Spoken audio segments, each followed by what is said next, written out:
Olá, meus queridos, que a graça de Jesus seja com todos vocês. Quando fala de sexualidade, a Bíblia tem uma dupla visão. A primeira visão que a Bíblia nos dá, e que é a principal, diga-se de passagem, é a visão de que a sexualidade foi uma grande bênção que Deus deu aos seres humanos. Deus nos criou sexuados. Ou seja, Deus nos criou com gêneros diferentes. E isso é uma bênção enorme. Diz assim, Gênesis capítulo 1, versículos 27 e 28. E Deus criou o homem à sua imagem. A imagem de Deus o criou. Homem e mulher os criou. Então Deus os abençoou e lhes disse, frutificai e multiplicai-vos. Você veja aqui que a sexualidade é uma bênção. E Deus os abençoou quando os criou macho e fêmea. Deus deu a sua bênção nisso. E para que Deus deu gêneros aos seres humanos? Sexos diferentes aos seres humanos? Para que a humanidade, tivesse a igualdade entre eles. A sexualidade foi dada para a igualdade entre os dois gêneros, para que nessa relação que se estabeleceu entre eles, de amor, de companheirismo e também de sexo, que essa relação fosse a relação da igualdade. Um e outro, juntos, unidos, formando uma unidade. É isso que Adão vai dizer quando recebe a Eva. Esta é carne da minha carne, osso dos meus ossos, essa será chamada mulher, porquanto do homem foi tirado. E os dois, deixará seu pai e sua mãe, e os dois se tornarão uma só carne. Então, a sexualidade é dada para a igualdade, mas também a sexualidade é dada para o prazer. Porque a sexualidade é uma fonte de prazer para os seres humanos. E talvez a maior de todas as fontes de prazer, no sentido físico. E isso é dado exatamente para o prazer. Porque quando Deus os forma macho e fêmea, diz o texto que Deus os abençoou. E disse, é Deus quem diz, não é o ser humano, frutificai e multiplicai-vos. Então, a sexualidade, ela é uma bênção muito grande. Ela é uma unidade cujo caráter maior, cujo símbolo maior está na união sexual, onde os dois se tornam uma só carne, os dois se tornam um. E essa é a realidade para a qual Deus criou. Portanto, sexualidade para o prazer, para a criação de novas vidas, porque é através da relação sexual que se criam novas vidas. E veja, a criação da nova vida, conforme Deus desejou, se dá no prazer da igualdade, no prazer da comunhão, no prazer de se tornarem um. Que fosse feito entre iguais e que, portanto, existisse respeito de ambos os lados. Respeito um pelo outro. Quando Deus cria o ser humano, macho e fêmea, Deus os cria para que se respeitem uns aos outros. E nesse respeito o amor floresce. É isso que está em voga. Quando o apóstolo Paulo fala das relações sexuais no casamento, lá em 1 Coríntios 7, ele está trazendo à tona, agora já no mundo pecador, no mundo de pecado, mas ele está trazendo à tona qual era o propósito inicial de Deus quando Deus trouxe e fez o primeiro casamento, e ele está mostrando como a graça de Jesus, que consertou as coisas do pecado na cruz, como essa graça que advém de Jesus Cristo, do sacrifício de Jesus, faz com que mesmo hoje as pessoas retornem àquela intenção original de Deus quanto à sexualidade. Veja o que Paulo vai dizer então nos versículos 3 e 4, 1 Coríntios 7. O marido cumpra a sua responsabilidade conjugal para com sua mulher, e do mesmo modo a mulher para com o marido. Veja, responsabilidade conjugal aí, nesse caso, é o ato sexual. Então, o marido tenha relações com sua mulher. É isso que ele está dizendo. E, olhe bem, da mesma forma, a mulher para com o marido. Veja, aí não há domínio, por exemplo, do homem sobre a mulher. Não existe domínio na sexualidade do homem sobre a mulher. Existe igualdade. Por isso que Paulo diz que o marido tenha relações com a mulher e da mesma forma a mulher tenha relações com o marido. E continuando no verso 4. A mulher não tem autoridade sobre o seu próprio corpo, mas sim o marido. Se Paulo parasse aí, a gente ia, tá vendo? O marido é o superior. O marido é que deve ser saciado na relação sexual. O marido é que deve realmente aproveitar. Mas Paulo não parou aí. Eu vou continuar o versículo 4. Também, da mesma forma, o marido não tem autoridade sobre o próprio corpo, mas sim a mulher. Então, Paulo diz que autoridade sobre o corpo do outro, quem tem é o outro cônjuge, não a própria pessoa. Quando se está no casamento, quando se está numa relação sexual, quando se está vivendo esse companheirismo no casal. Veja, a sexualidade, portanto, ela é dada, e isso é dito no Gênesis e atestada por Paulo, a sexualidade é dada no contexto da igualdade entre os dois. O prazer sexual é dos dois, mas é um prazer sexual de respeito, onde há respeito. É um prazer sexual onde um admira o outro, onde um quer o outro e onde um não se torna dominador do outro, onde um não violenta o outro. Está entendendo? Então, a sexualidade é dada para o ser humano não apenas para a procriação, também, mas não apenas para isso. Ela é dada para o ser humano principalmente para a igualdade, principalmente para o prazer, igualdade entre os dois, principalmente para o respeito que floresce no amor entre os dois, entre este casal. Muito bem. A outra visão bíblica da sexualidade é de que nós somos pecadores. E como pecadores, nós deturpamos a sexualidade. Veja, a sexualidade ela é dada como uma forma de igualizar as pessoas e de dar prazer aos dois no respeito. Muito bem.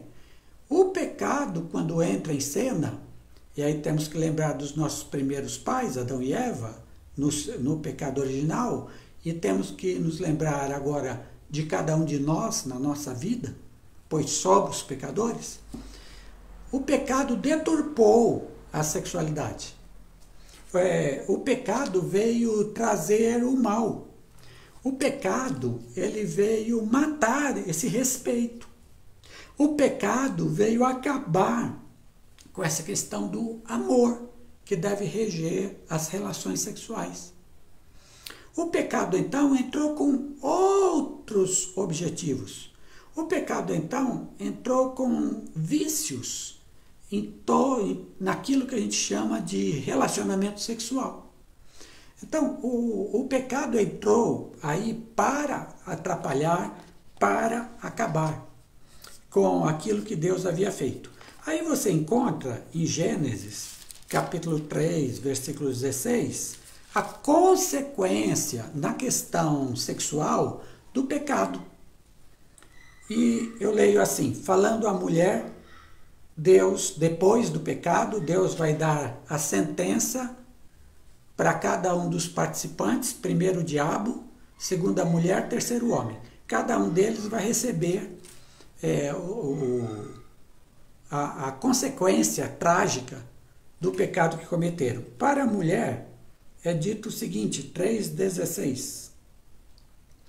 E disse para a mulher: multiplicarei grandemente a tua dor na gravidez, com dor darás à luz filhos. O teu desejo será para o teu marido, e ele te dominará. Eu quero me ater a essa segunda parte. O teu desejo será para teu marido. Ele te dominará. Veja, se o casamento, a sexualidade foi dada para manifestar a igualdade entre os dois, o que o pecado vem fazer? O pecado vem trazer domínio. Domínio, agora sim, do homem sobre a mulher. E, historicamente, a gente percebe que isso foi uma realidade. Basta olhar a história humana. O homem dominou a mulher. Isso foi porque Deus queria que fosse assim? Não. Deus não queria que fosse assim. Tanto não queria que quando criou disse o que ele queria. Ele queria igualdade e ele queria respeito, amor e prazer. Era isso que ele queria. Deus está falando aí da consequência do pecado que nós, humanidade, escolhemos. O pecado é uma escolha nossa, humana. Deus está dizendo, mostrando aí qual é a consequência disso. Para a mulher sobrou ser dominada pelo homem, pelo marido, como consequência do pecado. Então Deus é a favor disso, de que a mulher seja dominada pelo marido. Não, Deus não é a favor disso. Deus é a favor, como ele criou, da igualdade. Deus está falando da consequência deste pecado. Então, quando o pecado entra, acontece por conta do pecado a dominação do homem sobre a mulher, que vai se manifestar nessa área sexual principalmente. Então, veja bem, tudo é organizado na sociedade humana, já que esse domínio passa a existir, tudo é organizado para que o homem tenha prazer na sexualidade e a mulher não. Historicamente, pode olhar, tudo é trabalhado nesse sentido. Eu não estou falando aqui de exceções, caso ou outro. As exceções existem, mas existe aquilo que a gente chama de regra, né? A regra é o homem ter prazer. Olha a história. Olha até mesmo a vida atual. Nesse domínio do homem, que ele entende agora que ele é que tem que ter prazer, não a mulher, nas relações sexuais, vários comportamentos são apontados dentro da história. Então, dentro da história, por exemplo, o homem tem uma certa autorização, não apenas para ter prazer com sua mulher, mas para ter prazer com outras mulheres. E para ele, para a família, está tudo bem. Esse é o sentido. Mas a mulher não. A mulher não poderia ter prazer com seu marido e prazer com os outros homens, e relacionamento com os outros homens. Aí não. Dentro do casamento, historicamente, você pode pegar isso, é o homem que quer ter prazer. É o homem que define quando se estabelecerão as relações e tudo mais. Então, veja bem, o que a gente nota é que esse domínio do homem sobre a mulher, que foi uma consequência do pecado, ele entrou também para dentro da sexualidade. e trazendo isso. E não bastasse as deturpações, não bastasse esse domínio, que muitas vezes acaba com o respeito do marido para com a mulher, tantas vezes acaba com respeito, não bastasse isso, ou seja, dentro do próprio seio conjugal, esse domínio ele acaba se estendendo para a sociedade de uma forma brutal, de uma forma violenta.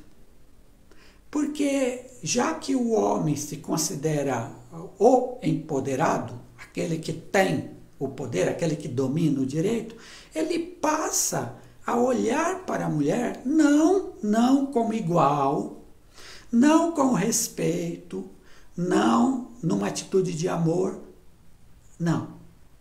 Ele passa a olhar para a mulher como uma pessoa, um objeto que lhe satisfaça seus desejos sexuais, seus impulsos. A ideia é que dentro da sociedade o prazer é para o homem. A mulher só serve ao homem para que ele tenha prazer sexual. A mulher se torna, então, objeto sexual do homem. É por isso que a gente encontra dentro da história a prostituição como algo normal, dentro de toda a história. Você vai olhando lá atrás, a prostituição está presente. Então, o que ocorre é que a mulher passa a ser um objeto de prazer do homem, em sentido masculino. E aí, é óbvio, se não há o respeito, se não há o amor, crescem violências, crescem estupros, crescem atitudes que degradam a mulher por parte dos homens. E isso cresce. Então eu vou trazer aqui alguns dados só para comprovar aquilo que eu estou falando aqui, que eu quero dizer. O pecado deturpou a sexualidade. O pecado fez da mulher uma pessoa violentada, uma pessoa sem direitos nenhum em termos de sexualidade, um ser humano que foi degradado, e isso muitas vezes até dentro da família, mas fora também, e muito lá fora. A ideia do homem eu sou dono do corpo da mulher e eu vou fazer o que eu quiser para minha satisfação. Essa ideia que permeia a mente e a vida de muita gente. Então, só os dados para comprovar. No Brasil, fontes do Ministério da Justiça, Sistema Nacional de Segurança Pública. No Brasil, em 2024, presta atenção, 68 mil mulheres sofreram estupro ou violência sexual. 68 mil mulheres. Dá mais ou menos 200 mulheres por dia sofrendo estupro. Dá mais ou menos 9 mulheres por hora sofrendo estupro ou violência sexual. Certo? O que é isso? Fruto do pecado humano. Mas nisso aqui, gente, 68 mil mulheres sofrendo estupro por ano em 2024. Estupro ou violência sexual. Sabe o dado que mais dói? Que mais dói? É esse que eu vou dar agora para vocês. Presta atenção. Desse total de mulheres que sofrem estupros, foram estupradas, aproximadamente 60% tem menos de 13 anos. Meninas com menos de 13 anos são 60% das mulheres estupradas. 60% com menos de 13 anos. Gente, o que é isso? É isso que o pecado faz. É isso que uma humanidade sem Deus, sem Cristo, faz.